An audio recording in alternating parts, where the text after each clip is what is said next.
समर्पण का फल। एक समय की बात है, एक छोटे से गांव में एक किसान गोपाल अपने परिवार के साथ रहता था। गोपाल बहुत परिश्रमी और समर्पित था। उसका एक सपना था कि वह अपने खेत में इतना अनाज उगाए कि किसी को भी भूखा न रहना पड़े। लेकिन गांव में सूखा पड़ने के कारण फसल अच्छी नहीं होती थी। गोपाल ने हार नहीं मानी। हर सुबह सूरज निकलने से पहले वह अपने खेत में काम करने पहुंच जाता।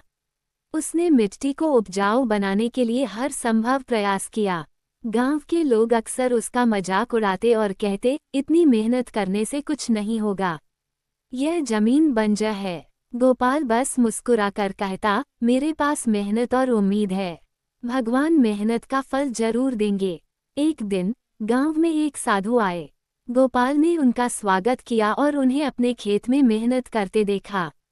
साधु ने पूछा, तुम इतनी मेहनत क्यों करते हो जब यह जमीन उपजाऊ नहीं है?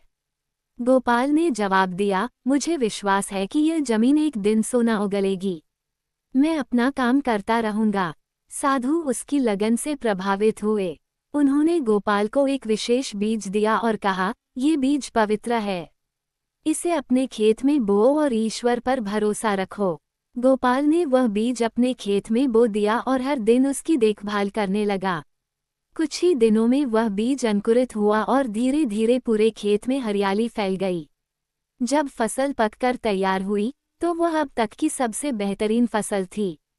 गांव के लोग ये देखकर चकित रह गए। गोपाल ने अपनी फसल का एक हिस्सा गरीबों और जरूरतमंदों में बांट दिया। उसकी लगन, मेहनत और समर्पण को देखकर गांव के लोगों को अपनी गलती का एहसास हुआ।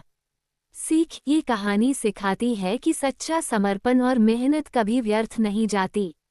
जब हम अपनी पूरी निष्ठा और ईमानदारी से प्रयास करते हैं तो प्रकृति और भगवान भी हमारा साथ देते हैं।